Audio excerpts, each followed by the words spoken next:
अस्सलाम वालेकुम दोस्तों, welcome in a new session. आप सब दोस्तों को मैं अपने इस नए सेशन में खुशामदीद कहता हूँ। आज का जो टॉपिक हमने सेलेक्ट किया है कि मुश्तरका जो जायदाद होती है या मुश्तरका खाते से कोई जायदाद खरीदना कैसा है, कानून में उसकी अहमियत कितनी है, या मुश्तरका जायदाद जब खरीद लेते हैं तो उसका कब्जा कैसे हासिल कर सकते हैं। तो देखिए, आज का जो बेसिक एक लफ्ज है मुश्तरका खाता या मुश्तरका जायदाद, इस लफ्ज से ये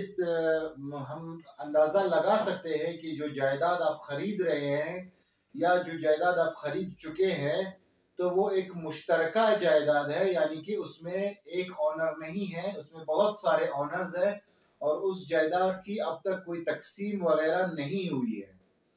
जब किसी जायदाद की तकसीम नहीं हुई होती तो कोशिश ये किया करे कि उस जायदाद को ना खरीदे। वजह उसकी ये होती है कि आप मुश्तरका खाता या मुश्तरका जायदाद खरीद तो लेते हैं, कोई मकान होगा, कोई दुकान होगी, कोई ऐसी कल्टीवेटेड जमीन होगी जिसपे कोई आप फसल उगाना चाहते हैं, या कोई बोरिंग वगैरह लगा लेते हैं और आपको ये पता नहीं होता कि जायदाद जो है ना वो मुश्तरका खातेदार उसमें शामिल होते हैं।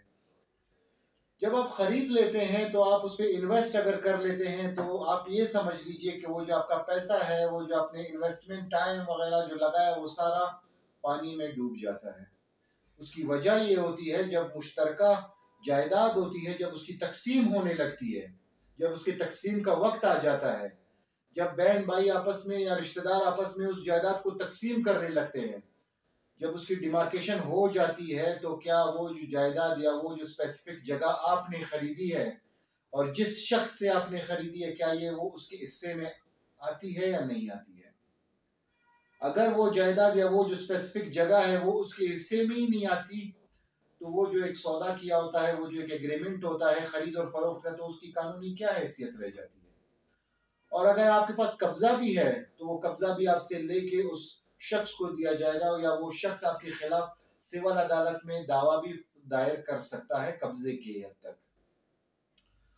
तो दोस्तों, जब भी कोई आप जायदाद खरीदते हैं तो याद रखिए कि मुश्तरका खाता या मुश्तरका जायदाद कभी ना खरीदे। इसमें बहुत सारे ऐसे इश्यूज भी हुए हैं कि लोग इस पे कत्ल हो जाते हैं, लोगों के झगड़े होते हैं इस चीज पर, और बाद में जब देखा जाता है कि वो जायदाद वो तो मुश्तरका जायदाद थी,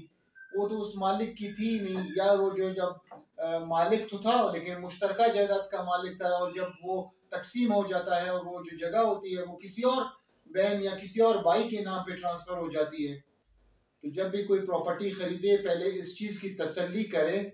रेवेन्यू से इस चीज का आप पता करवा सकते हैं, इस चीज के इंक्वायर कर सकते हैं कि वो जो जायदाद है, क्या जिस शख्स से आप खरीद रहे हैं क्या उसके नाम पे मौजूद है रिकॉर्ड में, क्या जो रेवेन्यू रिकॉर्ड है उस शख्स के नाम पर है, या सिर्फ मुश्तरका जायदाद है और आप उसको खरीद रहे हैं क्योंकि वो कम कीमत पे दे रहा होगा। इंसान लालच का पुतला होता है और वो लालच में आके अपना फायदा देखने की बजाय वो नुकसान उसको नजर नहीं आ रहा था कि वो किस नुकसान की तरफ बढ़ रहा है। सो दोस्तों, आज का जो टॉपिक था वो बेसिकली मुश्तरका जायदाद या मुश्तरका खाते के हवाले से था। और इस चीज को याद रखिए कि अगर आप ले भी लेते हैं तो आप उसका कब्जा नहीं ले सकते, और अगर आपके पास कब्जा भी होता है तो वो कब्जा आपसे वापस से ले लिया जाएगा। सो दोस्तों, आज के लिए इतना ही। आपसे नेक्स्ट सेशन में मिलते हैं, और अगर हमारी ऑनलाइन सर्विसेज चाहते हैं तो आप हमसे व्हाट्सएप पे रब्ता कर सकते हैं। हम आपको एग्रीमेंट्स अगर आप बनाना चाहते हैं या कुछ ऐसी ड्राफ्टिंग और लीगल ड्राफ्टिंग के हवाले से अगर आप हमारी सर्विसेज चाहते हैं तो आप हमसे हमारे व्हाट्सएप के नंबर पे जो हमारे डिस्क्रिप्शन में, वीडियो के डिस्क्रिप्शन में मौजूद है, उससे रब्ता कर सकते हैं। जिन दोस्तों ने अभी ज्वाइन किया है उनसे रिक्वेस्ट है कि चैनल को सब्सक्राइब करें और बेल के आइकन को दबाएं ताकि हर इंफॉर्मेटिव वीडियो उन तक टाइमली पहुंच सके। सो दोस्तों, आज के लिए इतना ही। Thank you very much.